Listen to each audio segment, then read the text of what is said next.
حضرت عمر رضی اللہ تعالی عنہ تشریف فرما تھے اپنے دربار میں، تو ایک صاحب آئے اور کہا یا عمر لا تنسا موتک، عمر اپنی موت کو نہیں بھولنا۔ یار بھرے دربار میں کسی کو یہ بات کہی جائے تو اس کا رد عمل کیا ہوگا؟ لیکن حضرت عمر رضی اللہ تعالیٰ عنہ یوں کانپنے لگے جس طرح بید کی شاخ کانپتی۔ اس کو قریب کیا، محبت کی، کہا اگر تو روز آ جایا کرے اور یہ جملہ مجھے کہا کرے تو تیری مہربانی ہوگی، مہینے کے بعد مشاہرہ بھی دیا کروں گا۔ روز آتا ہے، بھری مجلس میں کہتا ہے عمر موت کو نہیں بھولنا۔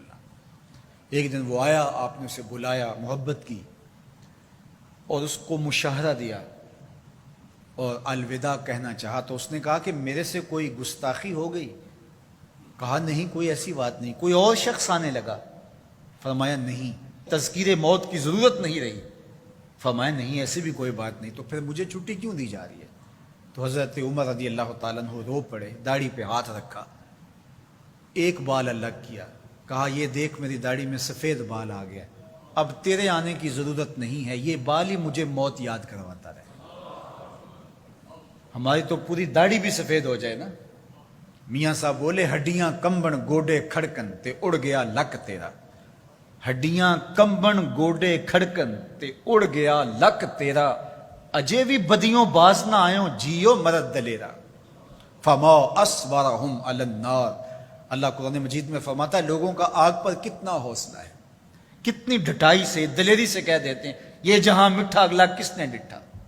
جب ہم کسی کے جنازے کو کندھا دیتے تو ہم سمجھتے ہیں اسی کے جنازے کو کندھا دیا، یہ نہیں سوچتے کہ یہ وقت ہمارے اوپر بھی آنے والا ہے۔ خیر کن ہے فلاں و غنیمت شمار عمر، زاں کے بیشتر بانگ برآیت کہ فلاں نماز۔ شیخ سعدی فرماتے ہیں کہ اے صاحب نیکی کر لے اور غنیمت شمار کر اس عمر کو، اس سے قبل کہ تیرے لیے بھی اعلان ہو جائے کہ فلاں بھی چلا گیا۔ پہلے تو سپیکروں میں اعلان ہوتا تھا، فیس بک پہ خبر آتی ہے فلاں بھی چلا گیا، فلاں بھی چلا گیا۔ اس سے قبل کہ یہ آواز آ جائے، یہ اعلان ہو جائے، یہ خبر مشتہر ہو جائے کہ فلاں بھی چلا گیا، تو یہ خبر آنے والی ہے، آج نہیں تو کل، کل نہیں تو پرسوں۔ تو کہا کثرت کے ساتھ موت کو یاد کرو، اس سے تمہارے دلوں کا زنگ اترے گا، تم اپنی آخرت کی طرف متوجہ ہو گئے۔ اور دوسری بات ارشاد فرمائی وَتِلَاوَةُ القرآن، اور قرآن مجید کی تلاوت کرو۔ قرآن مجید کی تلاوت اگر تمہاری زندگی کا معمول بن گیا تو تلاوت ایسا نور ہے جو دلوں کے زنگ اتار دیتا ہے اور اللہ کی معرفت کا رنگ چڑھا دیتا ہے۔ اس لیے دو چیزیں دلوں کے زنگ اتارتی ہیں، ایک کثرت کے ساتھ موت کو یاد، اس کے لیے کوئی نصاب نہیں پڑھنا پڑتا، کسی کے پاس جا کے بیٹھنا نہیں پڑتا، یہ خاموش مبلغ ہے، اس مبلغ کو سننے کے لیے سفر کر کے نہیں جانا پڑتا، اس کو کسی ٹیپ ریکارڈر کے اندر محفوظ کر کے کان کے ساتھ نہیں لگانا پڑتا، کوئی بٹن آن نہیں کرنا پڑتا، اب لائٹ ہے اب سن سکوں گا، اب لائٹ چلی گئی اب نہیں سن سکوں گا، اس کے لیے کوئی وقت متعین اور مقرر نہیں ہے۔ یہ ایسا مبلغ ہے، یہ خاموش واعظ ہے، جب چاہو اس کو سن سکتے ہو۔ تو کثرت کے ساتھ موت کو یاد کرنا یہ تمہارے لیے دلوں کے زنگ اتارنے کا سبب۔